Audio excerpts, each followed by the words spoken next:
For decades, Pastor Creflo appeared to embody complete control. Polished sermons, global influence, financial abundance, and the aura of a man absolutely certain of his calling. But beneath that confidence, something far more fragile was forming. In recent months, the world has watched the carefully constructed image of one of America's most famous preachers begin to fracture. And now, as long-buried truths rise to the surface, Creflo is being forced to confront the possibility that the very message that built his empire may have been rooted in a mistake too large to ignore. Dollar's journey didn't begin in a grand sanctuary or on a televised stage. Born January 28, 1962, in College Park, Georgia, he grew up in a modest household structured by discipline and faith. His father worked in law enforcement, and his mother served food in the cafeteria of Kathleen Mitchell Elementary School, the same cafeteria that would one day host Dollar's very first church service. As a teenager, he dreamed not of preaching, but of becoming a professional football player. That dream ended abruptly after a serious college injury, a turning point that sent him searching for direction. During recovery, he wandered into Bible study meetings, simply to fill time. But one spiritual experience left him convinced that his purpose had changed. Almost overnight, he began leading his own small gatherings where a young woman named Taffy Bolton,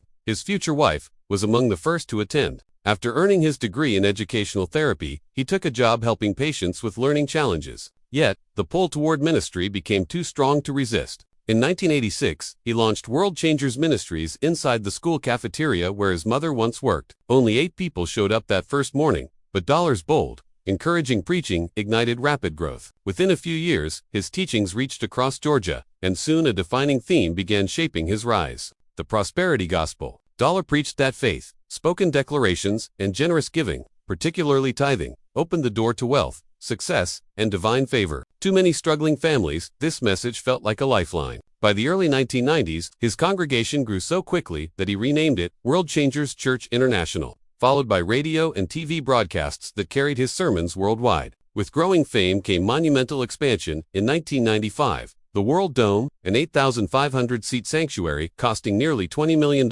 opened its doors. His ministry soon claimed tens of thousands of members and brought in tens of millions in annual revenue. But as the church grew, so did criticism of Dollar's personal lifestyle. Multi-million-dollar homes, luxury vehicles, and private jets. Watchdog groups questioned his transparency. A Senate committee investigated his finances. Although no charges followed, his image began to tarnish. Then came the 2015 outrage. Dollar asked supporters to help him purchase a $65 million Gulfstream G650. He insisted it was necessary for global ministry. The public saw it as excess. The backlash was enormous. His troubles mounted in 2012 when he was arrested after a confrontation with his teenage daughter, a deeply personal scandal that further damaged his public standing. But his most shocking moment came in 2022 in a stunning sermon. Dollar admitted that his lifelong teachings on tithing were wrong. He told his church to throw away every book and sermon he'd ever created on the subject. Yet, he offered no apology, no refunds, and no financial clarity.